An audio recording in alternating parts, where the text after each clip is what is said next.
Het publiek kreeg weer van haar geld op de vluizen bij Elehuizen. De zonde SKS-koetsjesielwedstrijd. Hier prachtige omstandigheden. De eerste start werd uitgesteld vanwege het verorien van de wien.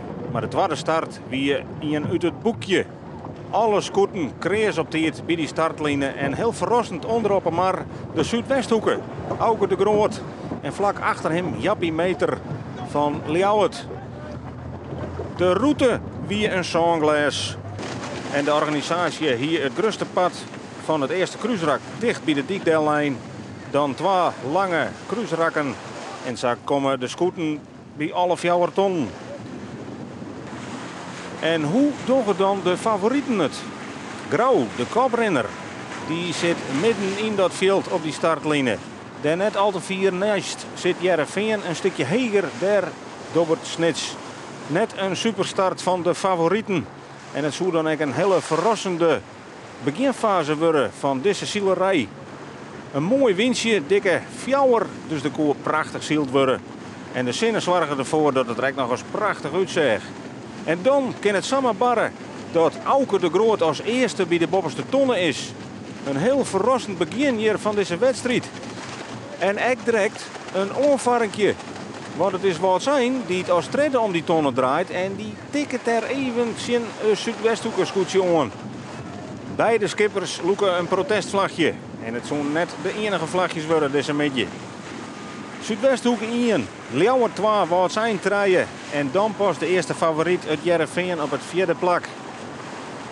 En bij Grauw ben ze net tevreden hoe het rent. Er wordt de meest in stuurt. De raadbaan worden opnieuw stroppen. Want het moet beter. Het moet opnieuw trimd worden. En de Zuidwesthoeker die houdt staan aan kop. Een heel verrassende wedstrijd dus voor Auke de Groot van het Staverse scootje. En hoe lang kan hij dit volhouden? Want Ljouwert die rent ik hut. Die bloed kreeg op dat tweede plakje. En wat zijn? Die bloed erachter. Een hele nieuwe top 3 in deze wedstrijd. Maar het zijn wedstrijden in deze fase. Want waar bloedt de rest?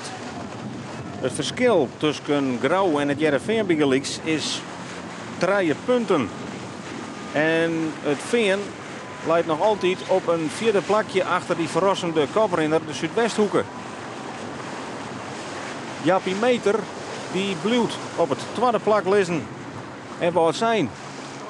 Die had nog altijd hele goede papieren met de 3e plak. Maar daarachter zien we dat Grauw al aanzakken is naar een zandestek. 3 punten achter het Jereveen. En bloedt het zo, dan is dat weer een ex-equo. En Snits, de Sneker Pannen, die maakt nog meer beliers aan in die fase. Want Douwe Visser komt als 8e om die tonnen. En liep het op dat stuit even de verliezer. Maar de wedstrijd met die 2 lange kruisrakken zou nog een heel soort strijd leveren. En een heel soort wisselingen. Het veld squat uiten maar in die mooie roeme rakken. En het vraag is vanzelfs, hoe gaat het je voorin? Want het lijkt het witte kopje van het Staverse scootje, maar dit is wel degelijk het scootje van Wazijn. Ipe van der Meulen neemt na dat kruisrak het eerste plak oer. Hij passeert daarbij en Ljouwert en het Staverse scootje. En we hadden dus een nieuwe ranglist. Wonderlijke tafereelen. En daarachter zien we dat Snits ek naar voren skarrelt. Van het 8e naar het 4e plak. Zij twingen Grauw omheen. Zij maaien dat ik dwaan. Grauw is nou 6e, Snits 4e. En het Jereveen krijgt ervoor 4e. Die top 3, die ziet het elkaar dan toch weer op. Maar die moeten in deze wedstrijd toch achter een volstrekt nieuwe top 3 onzielen. Grauw in de achtervolging. Die maakt hier toch wat meters prijs aan. Maar bloedt in de buurt van de concurrentie. En wat kan wat zijn? Wat kan Ipe van der Meulen? Hij had ontnota nog net volle schenlitten, maar in dit laatste kruisrak kruist hij nog wel voor Snitsdel, maar al achter Ljouwert. Ja, en dat voorspelt net een soort goeds. Jappie Meter draait mee. Die draait boven wat zijn en pakt nou als eerste de tonnen. En wat zijn een ongelukkige manoeuvre, want ze moeten troszielen. Want onder haar Daar komen de volgende skippen aan. Eerst Snekerpan, vlak daarachter het Jereveen. En dan moet wel zijn in dit ene rak in één keer 3 plakken Beliers-Jaan. Sneu verriepen van der Meulen. En voorin wordt het spannender en spannender. Grauw die blijft in de buurt, maar zal genoegen nemen met een 5e plak. En Jappie Meter presteert het hier op de Vluizen om als eerste te finishen. Alleen nog, er rennen nog protesten zien, met name van Starum. En dus is het nog net helemaal wis dat er dit ik 4 mei. Het is Auke de Groot van het Staverse scootje dat zijn protest terugzetten zal. En dus moet Jappie Meter ek naar het zwethokje ta. Hij wie hoe het zoeken van zijn gelijk rekken ik nergens meer op. Maar die aan het eind van een beetje blikken dat de overwinning toch verdwijnt.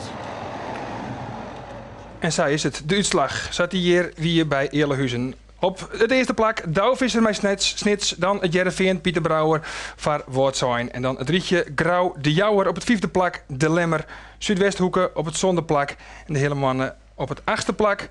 Dan gaan we naar Drachten, Langwaar, Huzum. En dan kregen we naar de scootjes met de protesten. Jennewoord had een protest van de broek kregen van Langwaar. Die verliezen. Ljouwert verliest de protest van de Zuidwesthoeken. En Bolzert ek 14 punten. Zij verliest de protest van de hele mannen. Het klassement. Onder leiding Douwe Visser, het is spannend, 13,8. Dan het Jereveen, Pieter Brouwer, 14,8. En daar weer achter Snits, Douwe Visser, 15,8. Het zit al hier heel dicht bij elkaar, die top 3.